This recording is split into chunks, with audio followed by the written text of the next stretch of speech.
Habari ya wakati huu. Karibu tena kwa mara nyingine tuzungumze masuala yanayohusu mahusiano. Naitwa Mwalimu Emmanuel Isai, ni mwalimu na mtaalamu wa masuala ya mahusiano. Mada yetu ya leo ambayo tunakwenda kuzungumza leo ni single mothers. Kitu ambacho nataka nikushirikishe leo na utajifunza sana. Ninaamini kwamba asilimia kubwa ya wanawake ambao wanalea mtoto au wanalea watoto peke yao, kama tungepata nafasi ya kuwauliza kwamba, je, mama, ungetamani kulea hawa watoto au mtoto na baba yao mzazi akiwepo kwenye familia? Naamini asilimia yao ya wengi ya aina hii ya wanawake wangesema ndio. Au hata kama tungewachukua vijana ambao wanahitaji kuoa na wanatarajia kuoa, pia tukawauliza, je, ungetamani familia yako pamoja na watoto wako walelewe kwenye familia timilifu, yaani uwepo wa wewe baba, mama pamoja na watoto wenyewe? Wengi wao wangesema ndio. Ninaamini asilimia 99 kabisa wangesema ndio, tungependa familia yetu iwe imara, yenye muundo uliokamilika wa baba, mama na watoto wenyewe. Lakini pia tungewauliza wale watoto ambao wamelelewa kwenye familia ya mama peke yake kwamba, je, ungetamani upate nafasi ya kwenye malezi ya mama yakaongezeka na malezi ya baba? Wengi wao wangesema kwamba ndio, ningetamani. Sasa katika mazingira haya inaniambia kwamba, na ninaamini kwamba kuna haja ya kuzungumza hili swala lililopo kwenye jamii la wanawake wanaolea watoto au mtoto peke yao, yaani familia ya mama na watoto tu bila uwepo wa baba. Imekuwa ni jamii ambayo inaonekana ni ya kawaida sana kwenye jamii. Kuna haja ya kuizungumza leo. Ndio maana nimeandaa video zangu ambazo ziko sehemu 6. Kwa hiyo ukipata nafasi, endelea kunifuatilia kila siku pale ninapotoa video zangu mpaka video ya 6 itaelezea kwa kina na kwa undani swala hili la wanawake wanaolea watoto au mtoto peke yao bila uwepo wa baba.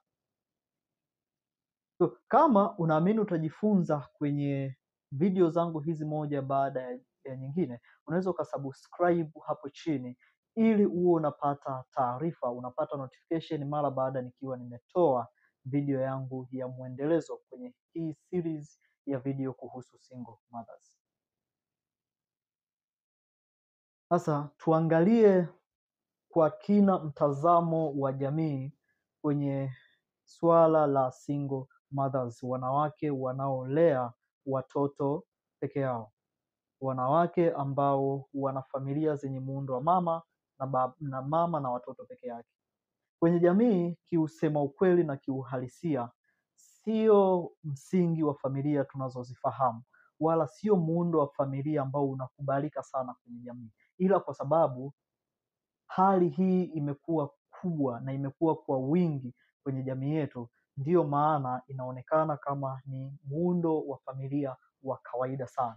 Lakini tangu hapo mwanzo, nadhani kila familia ambayo imelelewa na mama peke yake wangetamani pia baba awepo.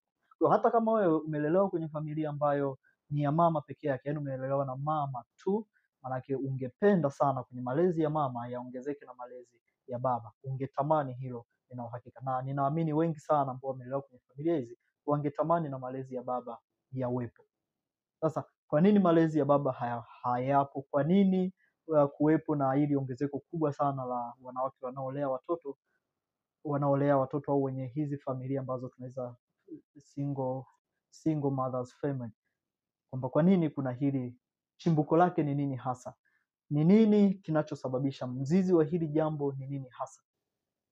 Leo utajifunza na kufahamu kwa kina, na wewe mwenyewe utaniambia hapo kwenye comment kwamba wewe unadhani chimbuko la single mothers ni lipi? Ni single mothers hawa ni dada zetu, ni mama zetu, ni ndugu zetu, lakini ni wanajamii wenzetu kwenye jamii ambayo tunaishi nayo. Kwa hiyo ni lazima tuangalie ili either tupunguze ongezeko la hawa watu au tulizuie kabisa lisiwepo. Lakini hakuna tatizo ambalo linaweza kutatuliwa wala linaweza kupatiwa suluhisho kama hatujajua mzizi wake ni nini. Popote pale ambapo tunaona kuna mama, kuna watoto, ujue kuna baba.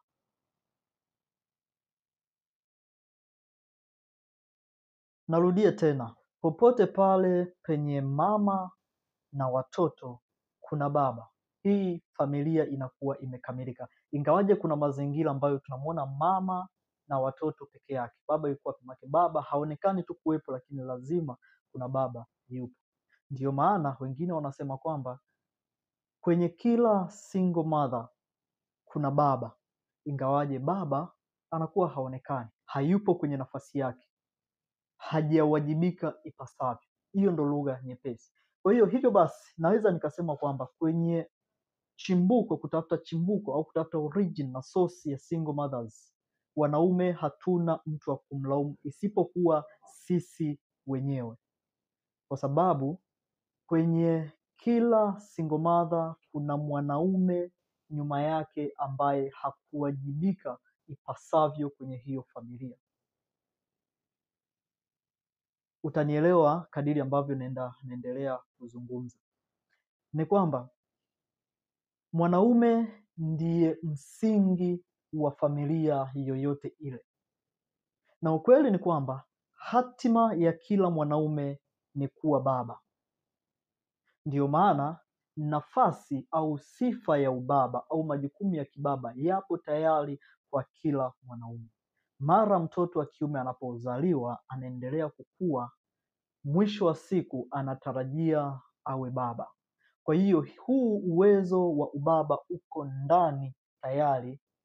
Kilichobaki ni kuonesha tu nje ile hali ya ubaba, kama ambavyo mtu anaweza kuzaliwa mwanaume na akasubiri kadiri wakati unavyoendelea akapata nafasi na fursa ya kuonesha wanaume wake, kumanifest manhood. Sasa na hapa kuna kipengele cha kumanifest fatherhood. Kwa hiyo beba majukumu ya kibaba ni jukumu la kila mwanaume yeyote yule ambaye tayari ana familia. Kwa hiyo kwenye kila single mothers nyuma yake kuna baba asiyewajibika au ambaye hakuwajibika.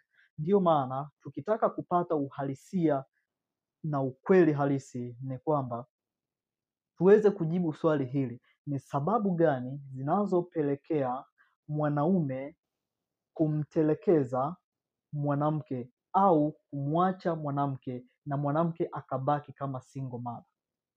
Hapo utakuja kugundua kwamba hata kama mwanamke atakuwa amechangia kwa kiasi fulani, lakini siamini kama mwanamke huyu atakuwa amechangia kwa kiasi kikubwa kama ambavyo mwanaume amechangia kwa kiasi kikubwa kusababisha yule mama kubaki single kama single mother. Sasa ili tuweze kushughulika na tatizo la single mothers kwenye jamii, ni lazima tushughulike na kuikomboa na kuiokoa hii jamii ya wanaume, kwa sababu kuna asilimia kubwa sana ya wanaume bado hawajajua majukumu yao vizuri ya kibaba, majukumu yao yanayowafanya watengeneze familia wao kama msingi na kuisimamia idumu na iendelee kustawi na kuwa bora zaidi. Ndio maana ni rahisi tu mwanaume akampa mimba mwanamke na baadaye akakataa, labda mimba sio ya kwangu, pengine akiwa anajua moja kwa moja ni ya kwangu, hata kama kwa kutokujua, lakini ndo ameshakataa. Au anaamua kuitelekeza familia, anakwenda mbali, au anaiacha familia hii, anaenda kuoa sehemu nyingine. Sasa unakuta ni kwamba ni sababu ya wanaume kutokuchukua nafasi yao ipasavyo. Nikupe mfano kwamba ukiwa let's say kama kesi yako umepata kesi na imefika polisi, au kama ushashuhudia kesi za namna hii, kumetokea wizi aidha kwenye taasisi yako au nyumbani kwako au popote pale ambapo wewe unawajibika kutunza usalama wa hilo eneo, alafu pametokea uhalifu pale. Sasa mara nyingi hata kama atapatikana mhalifu na mhalifu atashtakiwa na kuwekwa ndani, lakini bado unaweza ukajikuta wewe mwenyewe unasomewa makosa aidha ya uzembe. Sasa unajiuliza, mbona mwizi tumeshampata, mimi nashtakiwa kwa sababu gani tena? Ukiuliza wanakuambia wewe tunakushtaki au wewe tunakuweka ndani kwa sababu ya uzembe ambao umeufanya. Unajikuta ni kwamba kumbe wewe ndo chimbuko la huu wizi, kwa sababu kama wewe ungezingatia usalama wa eneo hili, hata huyu mwizi asingeiba au tungemkamata kabla hata hajatekeleza uhalifu. Kwa hiyo hii ni sawa kabisa na kwenye muundo wa familia, mpaka mchakato wa kutokea kwa single mother. Kama mwanaume angekaa kwenye nafasi yake vizuri, asiwe mvivu, asiwe mzembe, ajue majukumu yake kama msingi wa familia, yeye ndio mwanzilishi wa hii familia, akakaa kwenye nafasi yake vizuri, maana yake ni kwamba hakutakuwa na single mothers. Kwa hiyo kwa lugha nyingine kwamba matokeo ya uwepo wa wanawake ambao wanalea mtoto au watoto peke yao bila uwepo wa baba ni matokeo ya wanaume ambao hawakukaa kwenye nafasi zao vizuri. Hapa utaanza kunielewa sasa kwa nini tunasema wanaume ndio chimbuko la uwepo wa hawa watu. Ndio maana mwanaume mara zote unapaswa kujua majukumu yako kama baba.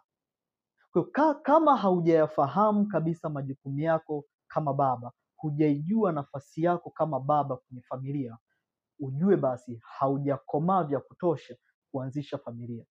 Kwa hiyo usijikute unaanzisha familia, usijikute unaoa tu kwa sababu umeona unaweza kuwa mume. Unapaswa kufikiri pia kwamba kuna majukumu ya kibaba yataongezeka kwenye familia, na sometimes majukumu ya kibaba mara tu kishaoa yanakuja, kwa sababu ukishaoa tayari mkeo atakuwa kama mtoto hapo nyumbani, utaanza kuwajibika kama baba wa familia. Hivyo basi kama haujajua majukumu yao kwa vizuri, ambayo nitayasema kwenye moja ya series ya video zangu, utaendelea kunifuatia na utaziona. Kama haujajua hayo kabisa, ujue kwamba bado haujafikia nafasi ya kuwa baba. Ndiyo maana matokeo haya yote tunayoyaona kwenye jamii, yakiwemo ya single mothers, kuna ongezeko la single mothers kubwa sana, na hii data zetu au takwimu zetu za sensa za mwaka 2022 za Tanzania zinadhihirisha hili, kwa sababu kuna ongezeko la watu wanaotengana kwenye familia au wenzi wanaotengana, kuna ongezeko kubwa, na taarifa hii inasema kwamba kutoka kwenye 0.9 mpaka kwenye 1.8%. Hili ni ongezeko la watu wanaotengana. Hapo hatujaenda kwenye talaka, ambako pia kuna ongezeko kutoka 2.7 ya mwaka 2012 kwenda 3, ilikuwa 2.9 kwenda 3.7 mwaka 2022. Hili ni ongezeko la talaka. Manake kama kulikuwa na familia na ikavunjika, what happened? Manake au nini kitatokea? So far ni kwamba wapo tu ambao watabaki kulea, sana sana mama atabaki kulea hawa watoto, na tayari atajulikana kama single mother. Ingawaje sijajua kwa nini hayuko single father. So far tulipaswa na masingle father wawepo, na takwimu ziweze kuwafahamu, kwa sababu wapo pia kina baba ambao wanalea watoto peke yao. Kwa hiyo ingawaje it's not a matter, lakini ni lazima tutafute msingi ambao ni nani hapa ambaye anatakiwa kurekebishwa. So wengine wanasema kwamba if you want to fix the problem of single motherhood, fix the men. Kwamba ukitaka kurekebisha tatizo la wanawake wanaolea watoto peke yao bila baba, tuanze kwanza kuwarekebisha akina baba, au tuanze kuwarekebisha kwanza wanaume, kwa sababu hawa ndio chanzo cha kuwepo kwa hawa. Ningesema hivi kwa lugha nyingine kwamba kama mama au mwanamke huyu ambaye ni single mother amesababisha yeye kuwa single mother, basi ni kwa 20% tu. 80% zilizobaki ni za baba. Kwa hiyo sasa baba uweze kufahamu kwamba unalo jukumu kama msingi wa familia ili kutengeneza familia iliyo imara ambayo itadumu na kustawi kama ambavyo inatakiwa kustawi. Kwa nini nasema wewe ni msingi? Nasema wewe ni msingi kwa sababu hakukuwepo na mwanadamu kwanza, hapakuwepo na familia kabla ya mwanaume. Hata hapo mwanzo wakati Mungu anamuumba mwanadamu, alianza kumuumba Adamu kama msingi wa familia, na baadaye akaja Hawa au tunamuita Eva kwenye yale maisha, na baadaye ikawa familia na ikaendelea. Kwa hiyo hivyo basi mwanaume atabaki kuwa baba kwenye familia na ndiye ambaye ni mwanzilishi wa hiyo familia, ndiye aliyebeba mbegu za uzao, mbegu za uzazi ambazo kutoka kwake tutapata watoto. Ndio maana nimesema kwenye mama na watoto kuna baba, hata kama haonekani ila yupo, ila hajakaa kwenye nafasi yake kama ambavyo alitakiwa kukaa. Single mothers are the results of irresponsible fathers. Tunaweza tukasema kiufupi hivyo kabisa kwamba uwepo wa single mothers ni matokeo ya akina baba wasiowajibika au wanaume wasiowajibika kwenye nafasi zao. Mwingine atakuwa anajiuliza sana, so nafasi ya mwanaume ni ipi, au nafasi ya baba ni ipi, au kazi ya baba ni ipi? Uweze kujua kwamba fathers in the family, these fathers in the family are the fathers, are the source of the family. They are supporters of the family, they are upholders of the family, they are providers of the family, they are protectors of the family, they are the cornerstones of the family. Hivyo basi uweze kuelewa kwamba baba ndiye msingi, baba ndiye mlinzi wa hii familia, ndiye anayeifanya iendelee kudumu, ndiye mtoaji kwenye familia. Ana nafasi yake, ingawaje mama pia ana nafasi yake kwenye familia kama mama, lakini baba ana nafasi yake pia.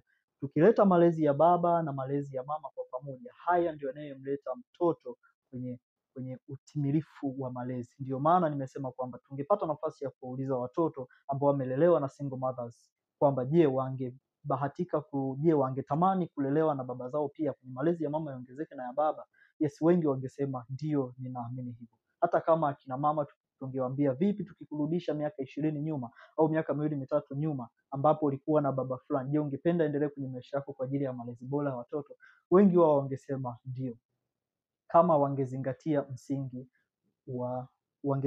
msingi wa baba kwenye familia.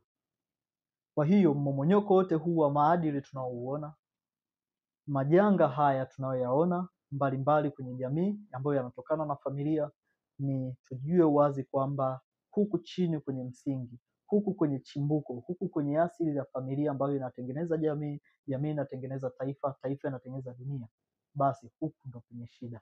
Nyumba yoyote tukiiona imepata shida juu, bila shaka tunakwenda kuangalia kwenye uimara wa msingi wake. Hivyo basi leo nimeamua kuchimba na kukufundisha chimbuko la uwepo wa single mothers, kwamba ni wanaume wasiowajibika. Kama unawajibika, basi haupo umejitoa moja kwa moja kwenye changamoto hii. Mimi naitwa Mwalimu Emmanuel Sai, ni mwalimu wa mahusiano. Karibu sana tena wakati mwingine kuendelea kama kuna kitu umejifunza kwenye video hii, unaweza ukasubscribe hapo chini, ukacomment na ukashare na wengine ili waweze kujifunza kila ambacho wewe leo umejifunza. Asante sana, mpaka wakati mwingine.